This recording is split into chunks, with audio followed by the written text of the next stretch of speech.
Hello everyone, how are you today? Welcome back to my class, Patsarya Chemistry Classes Gwalior. Today we are going to discuss on lecture number 04. In this video, I will discuss about recognizing pair of enantiomers. This video is very important for those students who are preparing for G Advance with 12th. आज के इस video में ये next series है, resonating structure बनाने की series मैंने finish कर दी है कल। आज फिर से हम basics of organic chemistry start किया है, ये प्लेलिस्ट का नाम है। और इस बेसिक्स ऑफ ऑर्गेनिक केमिस्ट्री में ये 04 नंबर का वीडियो है। इन वीडियोज में आप छोटी छोटी प्रॉब्लम सॉल्विंग स्ट्रेटजी सीखेंगे और आज का वीडियो तो आपके लिए बहुत ही इंपॉर्टेंट है। तो चलिए आज के वीडियो में जो मैं आपको सिखाने वाला हूं वो क्वेश्चन के फॉर्म में यहां लिखा है, do the structures represent identical compounds और पेयर ऑफ एनेंशियोमर्स। आपके पास दो स्ट्रक्चर दिए हैं और आपसे बोला जाए दोनों एनेंशियोमर हैं या दोनों आइडेंटिकल है, बेहद कंफ्यूजिंग होता है।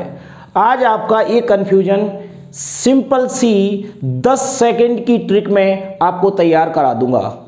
तो चलिए आप कुछ स्ट्रक्चर्स देखिए। यहाँ पर मैं इधर बात करता हूँ, ये 1 नंबर का स्ट्रक्चर है।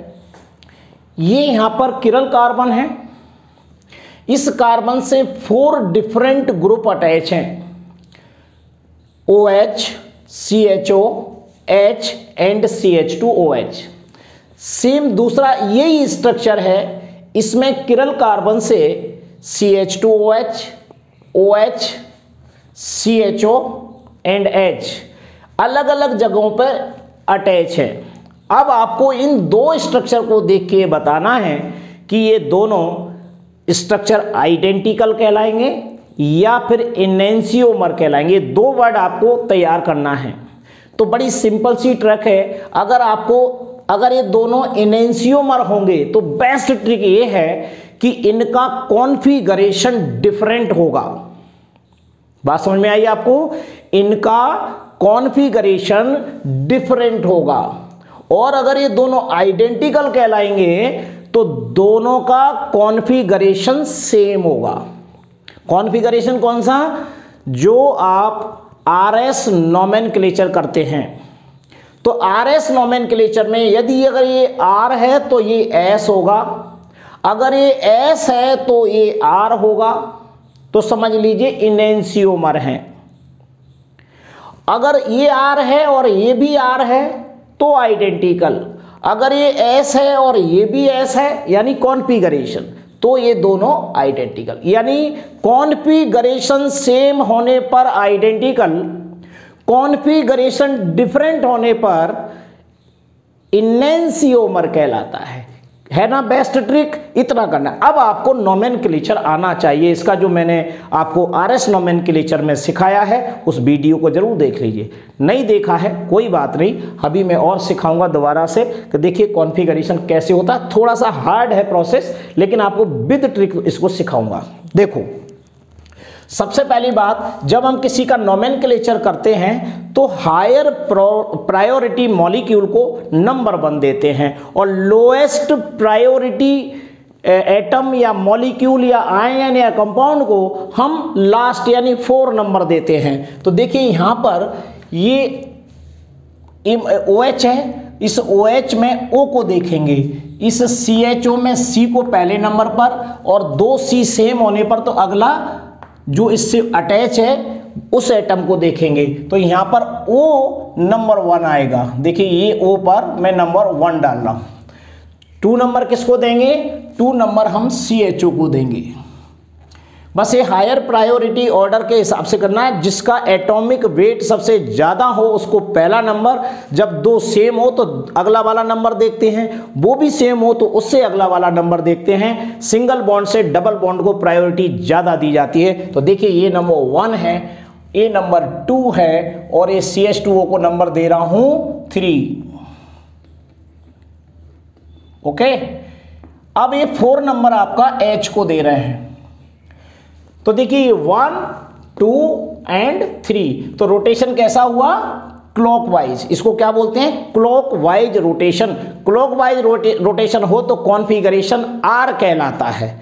तो देखिए इसमें साथ में एक चीज और याद रखना है, ये जो आप स्ट्रक्चर देख रहे हैं ये स्ट्रक्चर क्या कहलाता है? Perspective formula. पर्सपेक्टिव फॉर्मूला यदि हो तो इसमें 2 बॉन्ड आप देख रहे हैं, ये जो बॉन्ड है वो कहलाता है बेज बॉन्ड और ये जो डॉटेड लाइन है इसे बोलते हैं डैश बॉन्ड।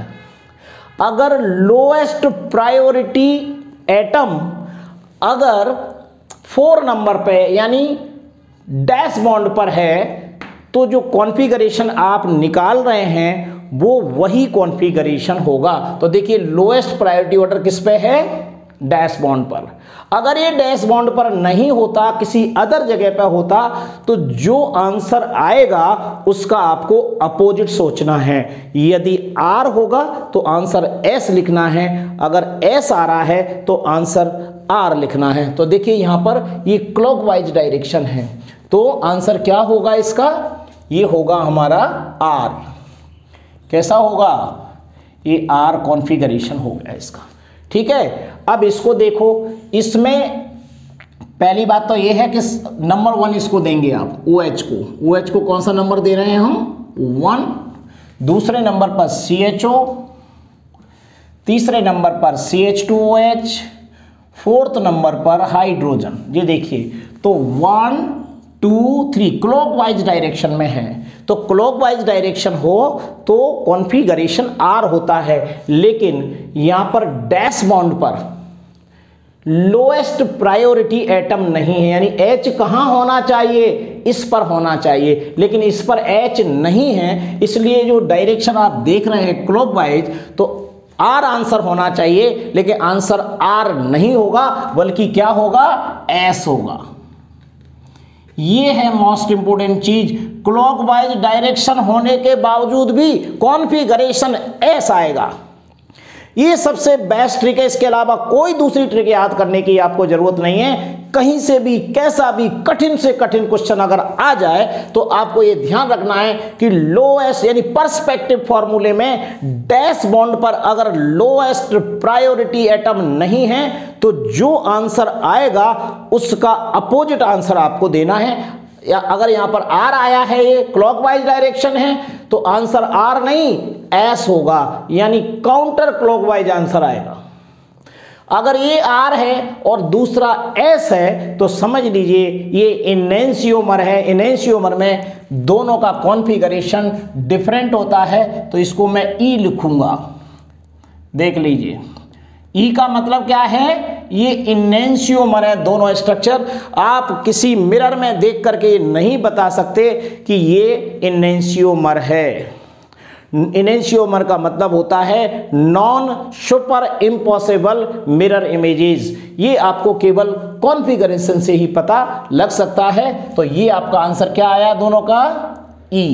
ये दोनों इनेंशियोमर हैं। ओके, चलिए नेक्स्ट में देखिए, इसको मैं नंबर दे रहा हूं 1, ये नंबर है 2 CHO, तीसरा नंबर मैं दे रहा हूं CH2OH, 4 नंबर में दे रहा हूं इसको CH2CH3 को। ये मैंने प्रायोरिटी ऑर्डर में नंबर दे दिए हैं, आपको सिखा चुका हूं। अब आपका देखिए ये क्लॉकवाइज डायरेक्शन हो रहा है, 1, 2 एंड 3, ये क्लॉकवाइज हो रहा है। अब हमें क्या देखना? Lowest priority order. देखिए लोएस्ट प्रायोरिटी ऑर्डर का मतलब होता है ये 4 नंबर जो कि बेज बॉन्ड पर है, इससे होना चाहिए इस जगह पर, OH की जगह पर।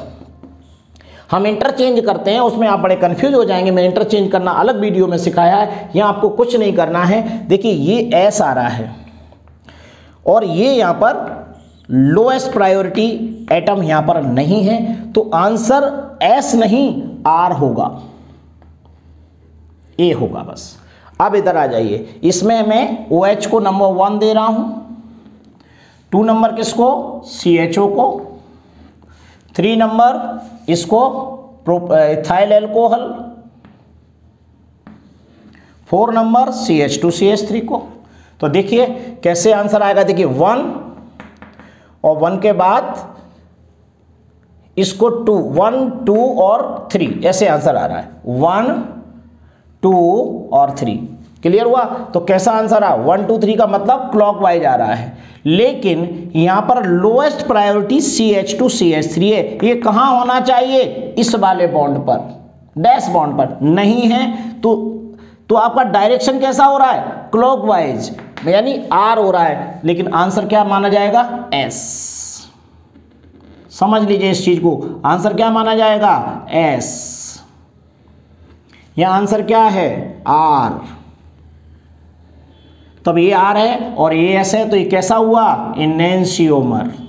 ये भी non super impossible mirror image है, तो ये दोनों स्ट्रक्चर आपस में एनेंशियोमर होंगे। समझ में आपको आ गया होगा। नेक्स्ट स्ट्रक्चर देखो, इसमें नंबर मैं 1 दे रहा हूं, किसको, सबसे बड़ा कौन सा है, Cl। ये Cl नंबर 1, 2 नंबर पे मैं दूंगा CH2Br को, 3 नंबर हम देंगे CH2CH3 को, 4 नंबर हम देंगे इसको CH3 को।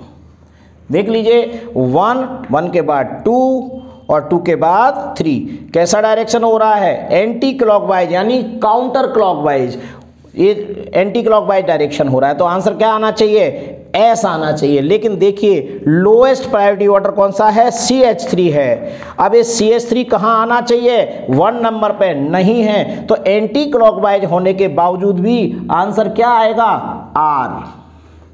समझ लीजिए इस चीज को अच्छे से। अब इधर देखो, इसमें नंबर 1 कौन सा होगा, ये वाला, 2 कौन सा होगा, CH2Br, ये 2 नंबर, 3 कौन सा होगा, CH2CH3, 4 कौन सा होगा, CH3। देखिए यहां लोएस्ट प्रायोरिटी ऑर्डर इसी पर है, इसलिए जो डायरेक्शन होगा वही आंसर होगा। तो यहां देखिए ये हो रहा है 1 2 और 3, ये आपका डायरेक्शन कैसा हो रहा है, क्लॉकवाइज। जब क्लॉकवाइज डायरेक्शन होता है तो इसको बोलेंगे मैं आर। ये देखिए ये भी आर और ए भी आर। अब ये दोनों आपस में एनेंशियोमर नहीं है, तो क्या होंगे, ये आइडेंटिकल है। आई बना देता हूं, ये कैसा है, आइडेंटिकल। ये आइडेंटिकल यानी समान स्ट्रक्चर माने जाते हैं, एक से ही स्ट्रक्चर माने जाते हैं। कॉन्फ़िगरेशन के आधार पर ही हम इसको समझा सकते हैं। अब अगले स्ट्रक्चर को देखें, इस वाले को देखिए, इसमें हाईएस्ट प्रायोरिटी कौन सा होगा, ओ होगा, नंबर 1। 2 नंबर किसको देंगे, CH2Br को, ये 2 नंबर दिया। 3 नंबर किसको देंगे, CH3 को, और 4 नंबर हाइड्रोजन को। ठीक है, अब इसमें देखिए 1 2 और 3 ऐसे आ रहा है, यानी एंटी क्लॉकवाइज आ रहा है, लेकिन लोएस्ट प्रायोरिटी यहां पर होना चाहिए, लेकिन यहां पर नहीं है। तो ये एंटी क्लॉकवाइज होने के बावजूद भी एस नहीं होगा कॉन्फ़िगरेशन, बल्कि क्या होगा, आर होगा। समझ गए, ये आर इसका कॉन्फ़िगरेशन होगा। इधर देखो, यहां पर 1 नंबर मैं OH को दे रहा हूं, 2 नंबर CH2Br को, 3 नंबर CH3 को, 4 नंबर हाइड्रोजन को। तो देखिए 1 2 3 anti clockwise. Lowest priority H है जो डैश बॉन्ड पर नहीं है, इसका मतलब एंटी क्लॉकवाइज होने पर S आंसर आना चाहिए, लेकिन नहीं, ये होगा R। काउंटर क्लॉकवाइज होने के बावजूद ही आंसर क्या आएगा, R होगा। कब होगा, जब lowest priority atom dash bond पर नहीं हो, राइट। तो देखिए ये भी आर और ए भी आर सेम कॉन्फ़िगरेशन है, तो इसको हम बोलेंगे इनेंशियोमर, सॉरी आइडेंटिकल। आई माने आइडेंटिकल। नेक्स्ट क्वेश्चन में देखिए, इस फॉर्मूले को हम बोलते हैं फिशर प्रोजेक्शन फार्मूला, ये फिशर प्रोजेक्शन है और ये पर्सपेक्टिव फार्मूले हैं। मैंने बहुत सारे वीडियो बनाए हैं जिनमें सारे जो फार्मूले हैं उनको कन्वर्जन सिखाया, पर्सपेक्टिव को फिशर प्रोजेक्शन में कैसे कन्वर्ट करती हैं या फिशर प्रोजेक्शन को पर्सपेक्टिव में कैसे, तो आप उसको ढूंढ लीजिएगा, देख लीजिएगा और फिर भी उसके बाद अब इसको समझिएगा।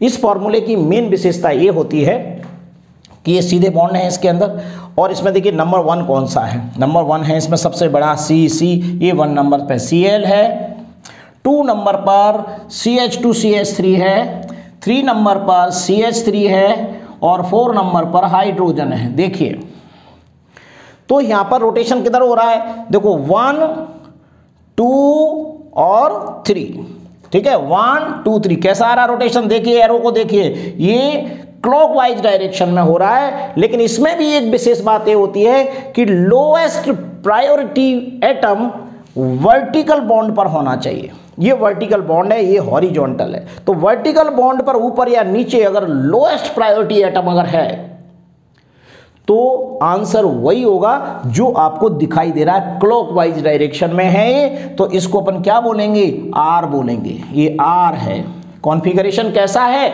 R है। यहां पर अब आते हैं तो देखिए यहां पर सबसे बड़ा एटम ये 1 है Cl, 2 नंबर पर CH2CH3, 3 नंबर पर CH3 और 4 नंबर पर हाइड्रोजन। इसमें क्या है, हाइड्रोजन हॉरिजॉन्टल बॉन्ड पर है, तो हॉरिजॉन्टल बॉन्ड पर अगर होता है तो आंसर जो भी आपको दिखाई देगा वो नहीं होगा, जस्ट उसका अपोजिट आंसर होगा, जो कि हम इसे इंटरचेंज करके बनाते हैं। यहां पर आपको डायरेक्ट रूल बता दिया जो कभी भी गलती होने की संभावना नहीं है, क्योंकि ये बुक्स द्वारा ही रिकमेंडेड है। तो इसमें क्या होगा, देखिए 1 2 और 3 कैसा हो रहा है, क्लॉकवाइज डायरेक्शन में है। जब क्लॉकवाइज डायरेक्शन है तो आंसर R आना चाहिए, लेकिन R नहीं होगा, आंसर क्या होगा, S होगा। क्यों, क्योंकि H should be on vertical bond, और यहां पर इन कंपाउंड्स में जो lowest priority order atom should be on dash bond. बस ये 2 बातें याद रखना है। तो यहां पर S हुआ और यहां पर R हुआ, इसका मतलब ये आइडेंटिकल नहीं है। कैसे होंगे, डिफरेंट आ गए, तो ये इनएंशियोमर है E। इस तरीके से हम E और I को निकालते हैं। बहुत ही इंपॉर्टेंट वीडियो है ये, क्योंकि आपके एडवांस में जो भी क्वेश्चन बनेंगे इस टाइप के क्वेश्चंस बनने वाले हैं। अगर आप इनको ध्यान से पढ़ लेते हैं, समरी बता देता हूं, तो मेन याद रखना, अगर पर्सपेक्टिव फार्मूला है इस टाइप के, ये पर्सपेक्टिव फार्मूले हैं, तो पर्सपेक्टिव फार्मूले में lowest priority atom should be on dash bond. अगर यहां नहीं है तो जो आंसर आ रहा है उसका जस्ट अपोजिट, ये कहलाता है Fischer projection formula. In Fischer projection formula lowest priority atom should be on vertical bond, should be on vertical bond. अगर नहीं है वर्टिकल बॉन्ड में बल्कि हॉरिजॉन्टल है, तो जो आंसर आएगा उसको हम जस्ट अपोजिट आंसर देंगे। इस टाइप से हम आइडेंटिकल और इनेंशियोमर निकाल सकते हैं। RS नोमेनक्लेचर की नॉलेज भी इसमें होना जरूरी है, इस पर बहुत क्वेश्चन बन सकते हैं। तो चलिए, इसे देखने के बाद ये वीडियो आपको कैसा लगा मुझे जरूर बताइएगा, और अगर आपको वीडियो अच्छा लगता है तो अपने दोस्तों को जल्दी जल्दी शेयर कर दो, इससे उनको भी फायदा होना चालू कर दे। कई बच्चे ऐसे भी हैं जो कोटा नहीं जा सकते, पैसे की कमी है, अपने लोकल इंस्टीट्यूट में भी नहीं पढ़ सकते। ऐसे बच्चों को वीडियो जरूर शेयर कर दीजिए। हम ऐसे बच्चों के लिए ही मेहनत कर रहे हैं जिनके पास पैसे नहीं हैं और हम उन्हें यहां से कुछ देना चाहते हैं। सो एक बार फिर thank you very much. Next video will be continue.